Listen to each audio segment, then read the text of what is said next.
Добрый вечер, дорогие друзья. Very good evening, dear friends.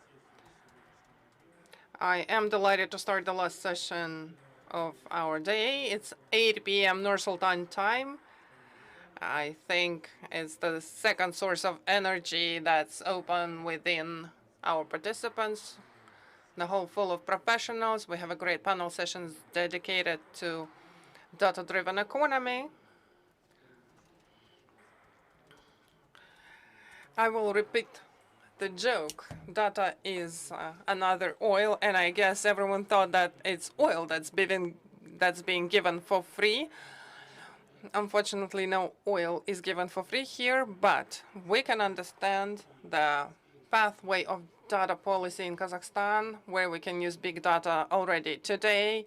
This is something that we will discuss in this session, and I would like to thank everyone who is participating today at our panel session. We have Askar Serikovich Zhambakin, Vice Minister of Digitalization, Innovation, and Aerospace Industry, Jandos Shaimardanov, Head of National Statistics Bureau of the Agency for Reforms of Kazakhstan, Bayan Konerbayev, Head of Digitalization Department of Almaty, Nurtay Abirgaliev, CEO of BTS Digital, Asel Nurgaliyeva, Executive Director of the First Credit Bureau, and online we have our colleague from World Economic Forum, Ms. Amizaga, the Data Policy Platform Coordinator of World Economic Forum, and I'm the head of Tech Hub of AIFC and head of the 4th AR Affiliated Center here in Kazakhstan.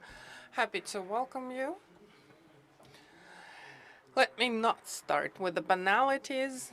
Huge data bulks are being accumulated. Yesterday, we've been discussing IoT, and we understand that it's not like classical data in our everyday understanding. Data is very various, and there are bulks of data. The major regulator as of today in this area is the Ministry of Digitalization. The minister was supposed to take part in this, but His Excellency is apologizing for being absent, and our Vice Minister, who is actually responsible for the concept of digital development for many recent years, Askar Serikovich, could you tell us where are you taking us all?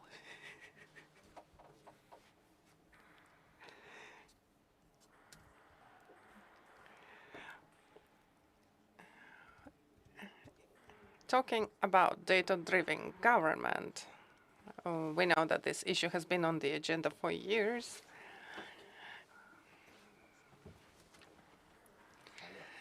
When some strategic decisions are being made based on data, when major processes are data-driven, and data is required from government bodies, from businesses, the law was adopted about the role of the competent body to develop the requirements for data management. So anybody who would like to discuss those requirements, you may be a part of the working group. There is a ban on requiring data that are already in place at the information systems of the government bodies and businesses. No certificates or extracts or fragments of data will not be requested if it's already in the information system. Every public body is developing sectoral strategies, preparing the register of industry data. And our further idea is to conduct the audit of the entire bulk of data that is required by the industries, to check it against what we have in the information system, and to define the gaps in data. And we will develop the strategy to digitize and collect this data, the lacking data. We have a good example, environmental code and environmental monitoring starting 2023. All enterprises, industrial companies will need to connect IoT devices and feed data on emissions into an online monitoring system. The oil metering system and gas condensate system are are also in place, so the entire chain from extraction to selling at a gasoline station has been digitized, and all the data is fed into an information system. Therefore, this is the pathway we are moving along. We have conducted a reporting audit shaped by the public office. Together with the Bureau for National Statistics, we have conducted this audit of the reports that are being generated by public bodies, by line ministries, line agencies. Similarly to the previous approach, we will be auditing all indicators to define gaps, to define availability, where integration is needed, where we lack data, and we will develop new business processes to collect them. The concept of a digital government. Let us build a pyramid. For last year and for previous year, we have seen that a lot of time has been allocated to develop conceptual documents. One of them I have mentioned is the digital government concept. Could you briefly outline it to the colleagues here and online? What it is, this digital government, and what role data plays in this concept? Well, the first part has already been mentioned. When certain strategic decisions in economy, in policy are based on data, not at the level of like manual collection of information or some educated guesses or forecasts, but it is driven by authenticated relevant data. Digital government is transitioned to proactive interaction with both citizens and businesses. It's not like a reactive activity, it's a proactive activity, sometimes incentivizing activity to push individuals and businesses to certain decisions. So it's like the human-centered approach, right? Client-centered approach. As soon as we consolidate all of medical information systems in one platform, we will be able, for instance, to understand the level of morbidity, the types of morbidities, and make relevant forecasts, and case by case incentivize them to proper, for instance, treatment regimens. Digital interaction and client orientations, it's proactivity. It's like forecasting the needs rather than waiting for some request from an individual or a business. Dear colleagues, I would like to know that you can see a QR code on our screen. You can use it to enter your questions to our speakers, to those who have already spoken and who are planning to speak. The most interesting questions that I will find most interesting, I will, by all means, convey them to the speakers. Thank you so much, Mr. Vice Minister. Human-centric approach is the terminology that we hear more and more often from our public officials, and we hope that it will be a universal practice. Žandos. Traditionally, the people responsible for data are usually known as the Bureau for Statistics. And I can see that you have moved forward, and some traditional things that have been obvious for generations of leaders in statistical agencies, such as data cleaning, data relevance, data sources. These are the priorities that you are now defining. What are your other priorities in terms of modernizations of the approaches that the National Bureau of Statistics is applying today? Thank you, Pavel. Very good evening to everyone present. We are doing our best to be human-centric. Sometimes it works, sometimes not. Considering the initiatives that are being implemented by the Ministry of Digital Development, Innovations and Aerospace Industry and digitalization of the entire economy that is underway now, will lead to the growth of data masses, which will enable a data-driven economy. But as of now, it's just opportunity. Data per se does not have any value until it's used. According to Forrester company assessment, the world uses less than 0.5% of the entire bulk of data. Of course, those are like illustrative numbers, but I would like you to understand the actual share of the unlocked potential of data.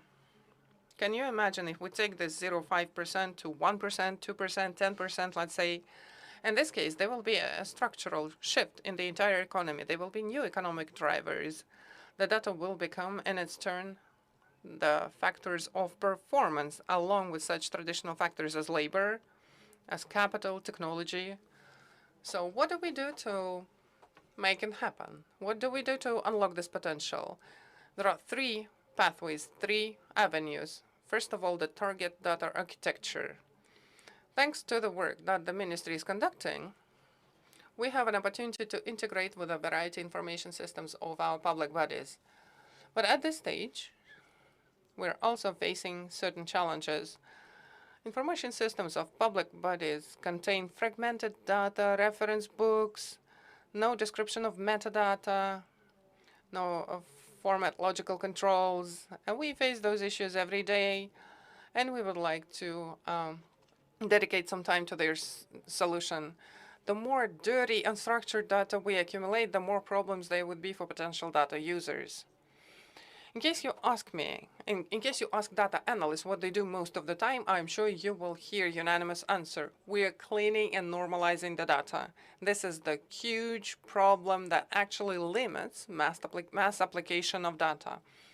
We must and we can optimize all of the metadata. For this, we need to create a single data catalog open to every user and intelligible for every user. So let's imagine we have cleaned our metadata, ensured access to this data to a wide range of users. Based on our previous experience, the Bureau has experience in methodology. I think it's 100 years, 102. So considering our experience, as soon as we open access to this data, there will be inevitable criticism on the part of respondents, on the part of users, on the data and authenticity of this data. This is quite anticipated. Therefore, the second pathway is to improve the data quality. The second avenue, is to improve the data quality. So, Oskar Serikovich, I think this is time for you to join in the conversation about, so what is planned to be done for cleaning and ensuring quality of this data? Well, it's important to look intently into the business processes for data collection and processing and introduce quality assurance systems, introduce international standards of data management that are already in place, they are used in practice, and we are actively working with the sectoral association. There is an international association, DAMA, that is registered in Kazakhstan too. And we would like to incentivize the market to use those international standards. And I would like to say that it's a rather methodological task than the IT task. And this is where the Bureau of National Statistics needs to take its place and play its role. Otherwise, the bad data implications will be really dire. Let me adduce the results of a research done by IBM in 2016.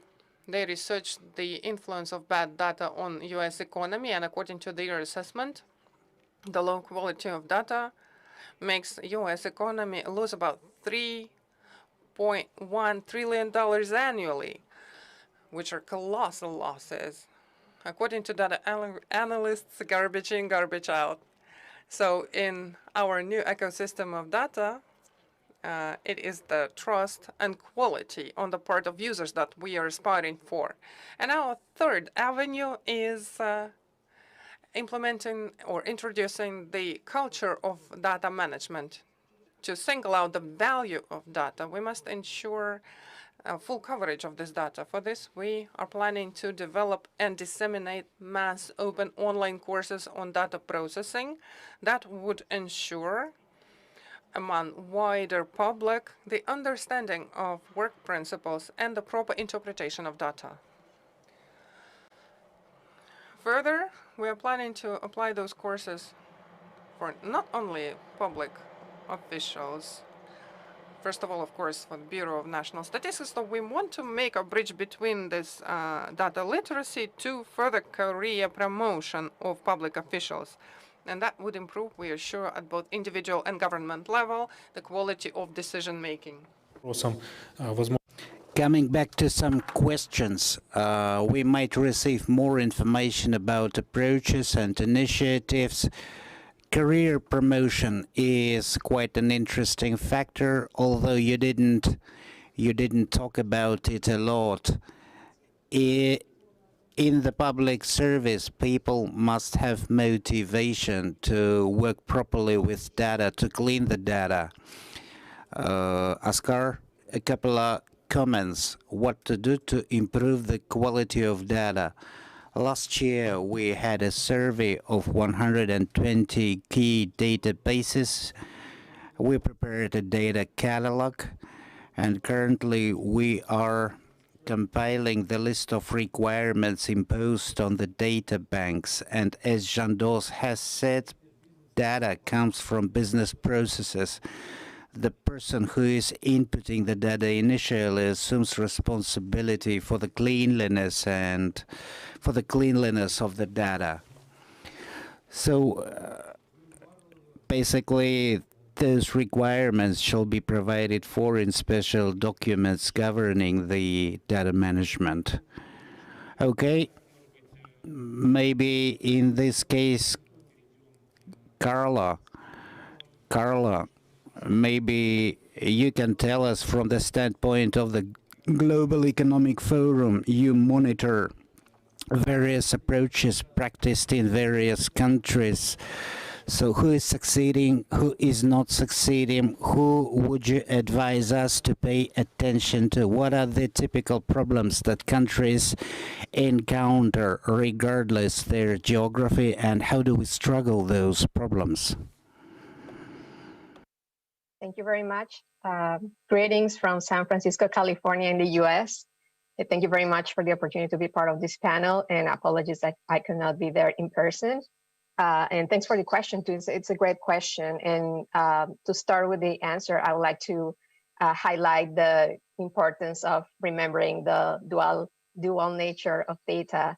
That on one hand, it can see both as information that benefits from fundamental rights protection, but data can also be an economic asset capable of generating market value. So when we understand this dual nature of data, we see that there are like two main trends around the world in terms of data policy and regulation. We have the rights-based frameworks, which focus on individual protection rather than economic priorities, and confer a number of rights for individuals, such as right to access, delete, or rectify personal data. And very well-known examples of these are GDPR, or the General Data Protection Regulation from the European Union, which is a very important and definitely like symbolic and landmark data regulation that we have nowadays.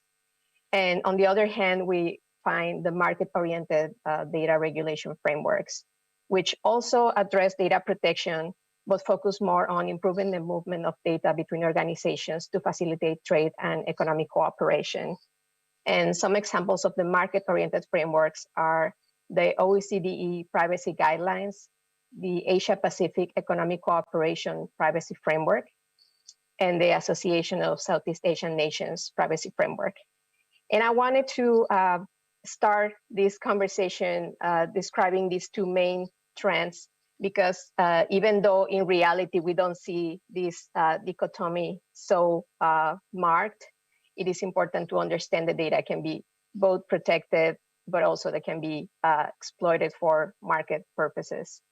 And in terms of the rights-based regimes, we see that they're mainly concentrated in Africa and in Europe, with Mexico and Uruguay as well, while the market-oriented approaches are largely found in North America and Asia, also in Australia and Chile. And for example, we see the case of the US that mixes a little bit of both. So the US is a signatory of the OECD privacy guidelines, but it also has a state level regulation for the state of California, the California Consumer Privacy Act, which is molded based on GDPR. So it has a very strong focus on data, on privacy and data protection, including the right to know, granting the right to know the personal information for data subjects.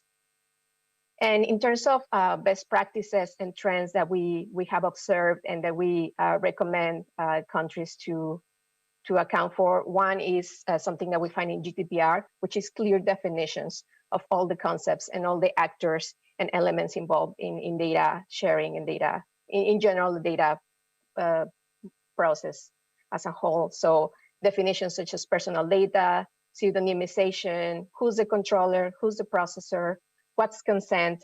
These are maybe words that we hear all the time, but it's very important to have clear definitions that start from regulation.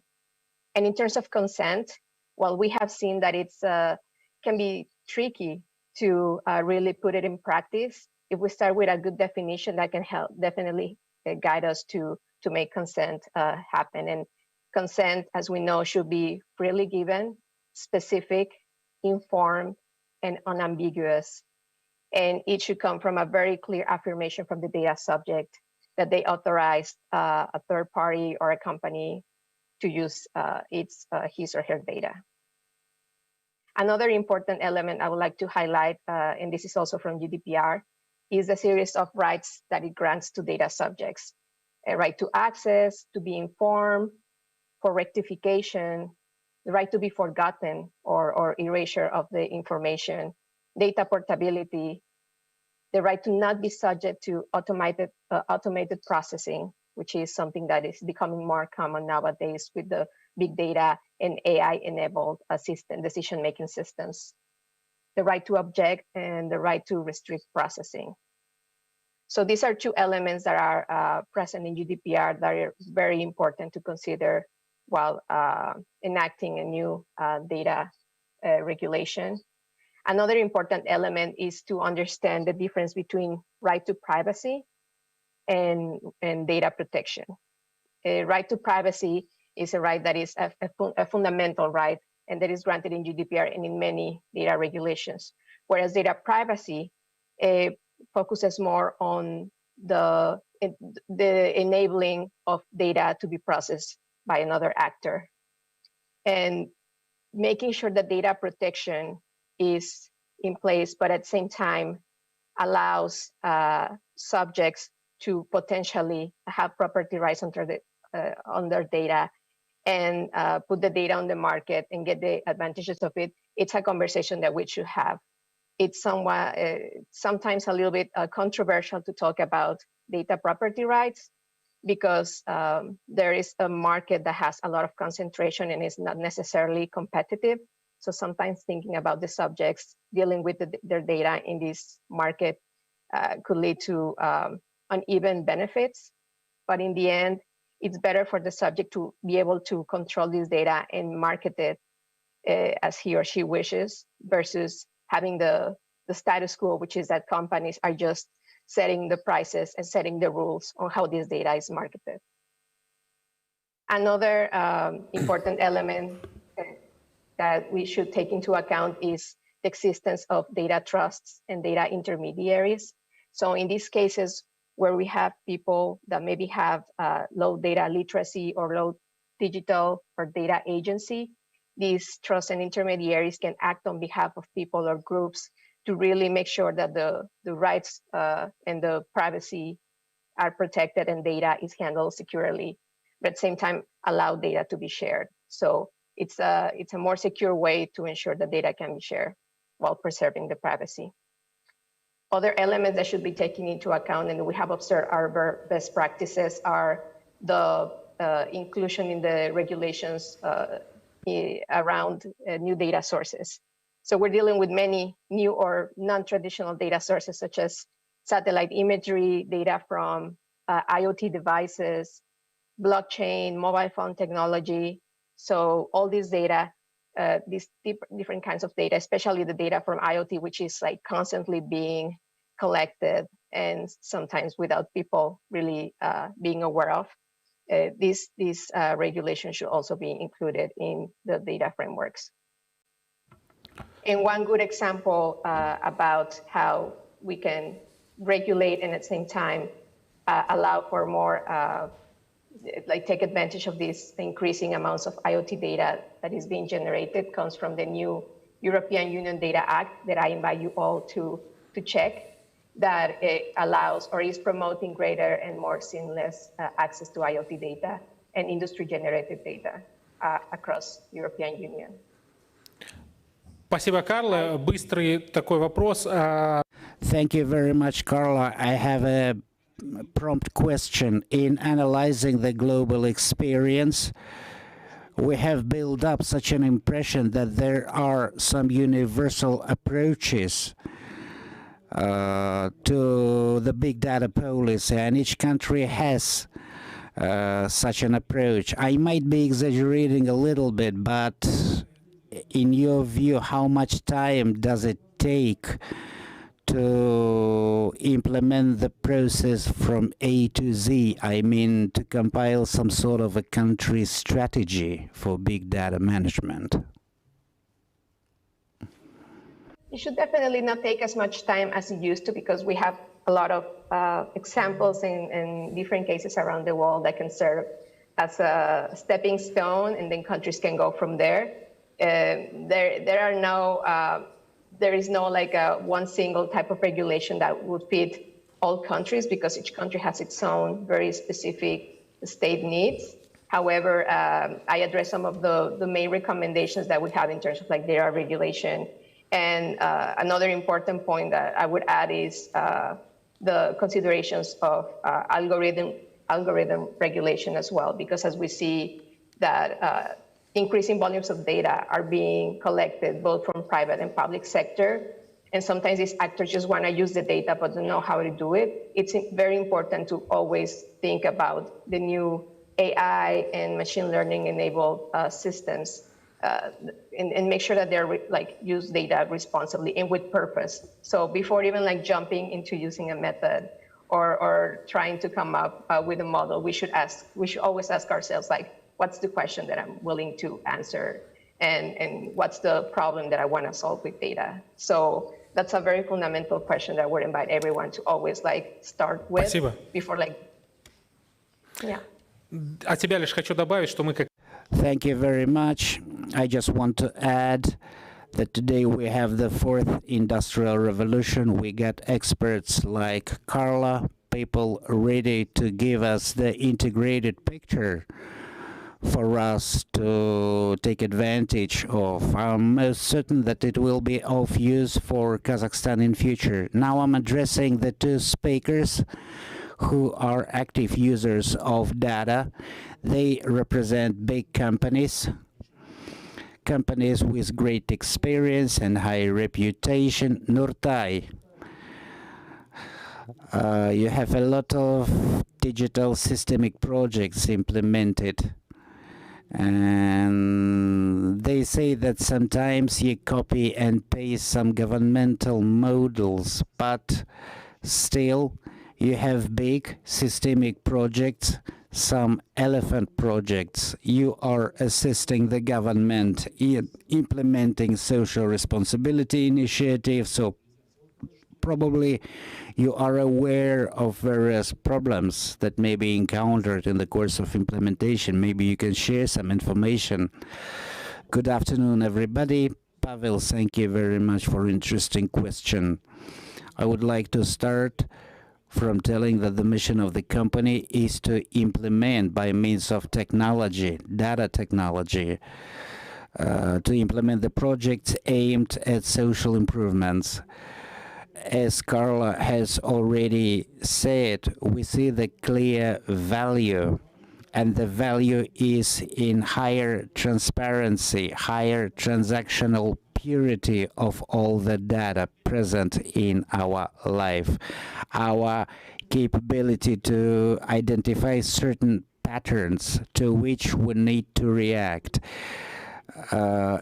If you can see, we are sitting here In some places we are dense, in some places we are not dense. I mean, people sitting in this auditorium. But when it comes to data, it is necessary to remember that data is not statistics. Data is various patterns and various keys that allow you to see various pictures: economy, social sector, problems in economy, maybe some undisclosed potential in your society you can identify and excavate. So probably out of all the characteristics and features that we use to evaluate the data. So let's not talk about purity. Let's talk about fullness, full-fledgedness of data. Data must be fresh because data tend to spoil as long as a certain transaction extends in time. You are having less time to react to that particular pattern. You have very limited period of time to offer some technological decision to make it more convenient. So this is something that needs to take place in real-time regime. So we want to create the mechanisms, the data mechanisms that would ensure capability to react promptly, to have the full-fledged picture, to have an honest picture, and the pattern that you receive eventually must be correct. Of course, today we are after the full-fledgedness of the data. Today we've been talking about various information systems available in our country. This is a significant problem we have because each system generates fragmented pieces of data. We have various public institutions who generate their own data, and they operate independently and separately from each other. Some of them accumulate data, others store the data, the third ones clean the data. So today, technologically, it appears pretty much complicated. The second challenge that we have today, it's more of a social challenge. Today, we've been talking a lot about the regulation. When we started to talk about data, we started from data regulation, and the first reaction that I observed in this auditorium is that people need clear rules and guidances. This is quite explainable. This is understandable. And our vision here is that we need to have a balance. Of course, it's quite normal. If, for example, we talk about personal data protection, on the other side, there always is a certain profit, a certain convenience I receive for sharing the data. And that option should not be discrete. It shouldn't be black and white. It should always be fluctuating somewhere in the very middle. So when we make a decision in each particular situation, the involvement of a human being can help make the proper choice. And today the technology gives you opportunity to very precisely manage the processes, the data. So the first dilemma that we are facing is the dilemma between how open we want to be, how available we want to be. And the second dilemma is the data from businesses, from various enterprises and organizations, data about their activities. So maybe you can resolve this dilemma immediately. You're not a governmental official. How to resolve? First of all, we need to delineate between the data that needs personal authorization from the owner of data. Secondly, we think that there should be certain stimuli for the businesses to accumulate their own data. There are a lot of commercial organizations that can collect data, accumulate data, so we can agree on how to delineate which particular data shall be of great use to society and economy if those data are announced, depersonified, and open. So as a country, consequently, we can gain a lot of benefits from those shared data. But of course, a certain part of the data must be know-how, must be kept secret, because that is the data that constitutes the competitive advantage and commercial advantage of the company. So this is the dilemma, how to treat the personal data and how to treat the data that belongs to private individuals or companies. Basically, that is in virtue a new social contract. К такому важному, да, то есть вопрос. So, unpopular decisions that need to be made, if we refer to GDPR, to European experience, we can see that there are movements towards personal data, consensual use of data. If we take Chinese experience, we can see proactive use by the government of certain data. But unpopular questions need to be answered. Moving to ASEM, I've been following ASEM, like many of you, on Facebook, and in one of the posts she published was dedicated, so I'm not stalking you, I'm just following you on Facebook. It's important to note. So one of the important posts was about data management, that it's a new digital skill that we need to foster in our community within generations. And as Nurtai just said, many revolutionary things need to happen, but the society is not ready. Therefore, it is training, it's enlightenment that will be the tools to resolve this. So how do we change the approach and mentality of people towards data? Indeed, the data topic is very interesting. I may here not agree with Nurtai about openness or closeness of data. It's not only personal data that is in question. There are many other secrets like pension, accumulations, loan history. These are the basic things that need our attention. And the best expertise in data management and statistically driven decisions is seen in the financial sector. All scoring decisions are not done by experts. It's not that they say, like, females repay loans better, therefore we need to issue loans to women. No. All scoring cards are data-based, data-driven. There are certain patterns of behavior that push us towards a certain decision. As for data management skills, there are some simple things, the easiest things. Never send copies of your ID via WhatsApp. This is something that is totally banned. Your ID copy or your bank card. But mainly people do that. And they stop doing that only after a certain moment. They can see that there is a fraudulent loan on their name, and they start thinking where the leakage was. It was probably the bank that linked the information, but actually we sent to the network a lot of information about us, including our documents, and then we experience issues with someone using our card number, our phone number. So this data management culture takes a long way.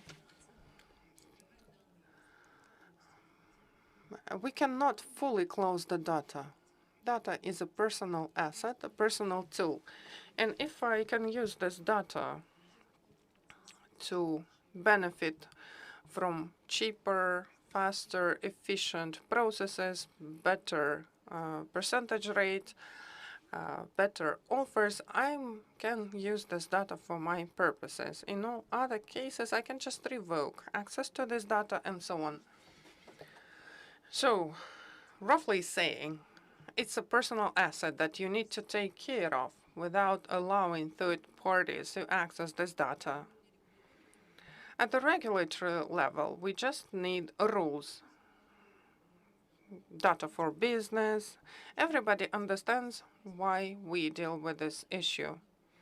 Because the major data provider, the biggest data hub, is in this banking sector, and businesses and citizens need clear rules of the game.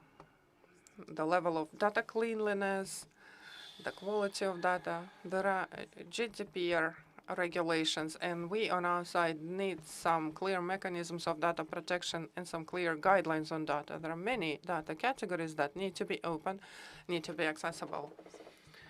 For instance, penalty data are not open to everyone. I think that these are the things that need to be open. We talk about zero tolerance, talk about open data, closed data, but we need to take it all to the same denominator. Because in this area we close data, in this area we open data, here we protect, here we do not protect. So it's a biased approach, right? Well, it's not biased, it's like situational. It is interpreted in a variety of ways. So in data management and regulations, we need to be very careful. It's mainly an appeal to the Ministry of Digital Development that we should be human-centered, business-centered in our approach to data. So what would you recommend practically, like conducting a referendum on its issue, on every issue? How does the ministry is going to help you? We've heard that we need to be really careful. Well, the practical recommendation to any regulator is to be in the dialogue with the people, with the experts who know it very well.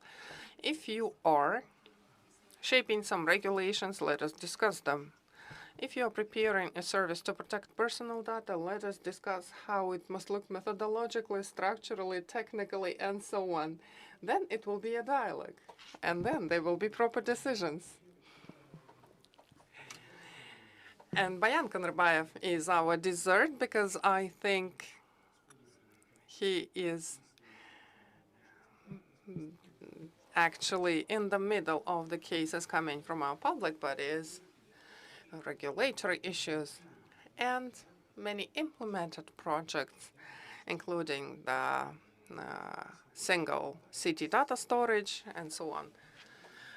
The cities today are very active implementers of data policy. So what have you seen in your practice, and what do you think, based on your experience, need to be scaled up to the boundaries of the Republic and the entire region?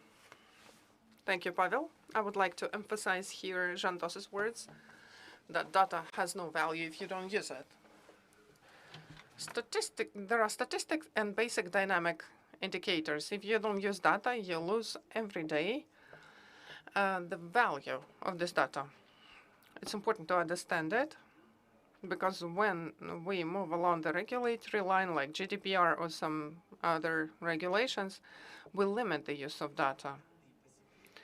The data per se has no value, only within some correlational component. If you take some information, combine it with some other piece of information, and you hear something from someone, and then you take a certain quality decision because you have a better quality understanding of the environment. It's really important. Almaty, we are good implementers. We have our public structural library, our mass data storage, and data monopoly cannot exist a priori. The president in 2021 noted that artificial intelligence is something to be run by people. No other being can do AI. And now you say that there are specific people who can only be dealing with data, and that's it. But the motivational background here is improper, because data itself is not clean, is not processed, therefore they have no value.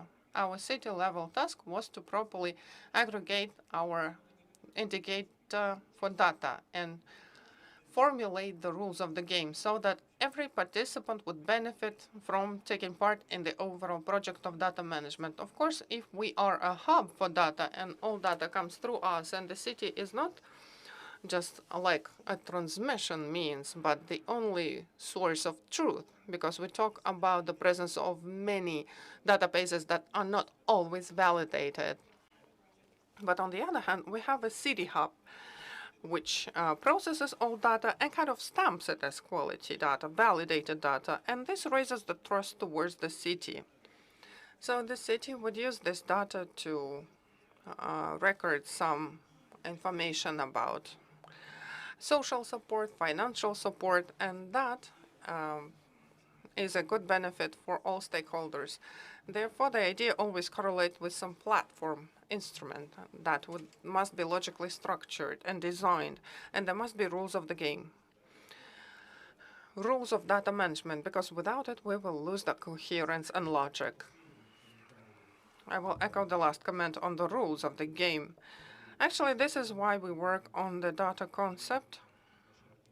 We, as the platform of the World Economic Forum, together with IFC, with the Ministry of Digital Development, have at least conducted 2 expert meetings, and we are not going to stop on that. As I've mentioned, we are ready to engage the international expertise that is available within our network for resolving those issues. And for market players, my recommendation is to take active part in this. We volunteered to facilitate this process, and I hope that, Oskar Serikovic, I hope that you will confirm that we are together in this process. Let us do it for the record. I would like to thank everyone for taking part in this session. And I took into account all of the questions that you have sent to us via the QR shown on our screen. Unfortunately, some of specific questions, how to make money with data, that was sent to ISEM. I decided to leave it for sideline conversations. If someone wants to make money together with ISEM on money, ask her on the sidelines of this event. I would like to thank you again for your participation. Please join the working group. We're only starting the work. You have missed nothing yet. And today with our speakers, we did our best to give the snapshot of the situation at the moment and certain avenues for the future. I would like to thank everyone and wish you a beautiful evening.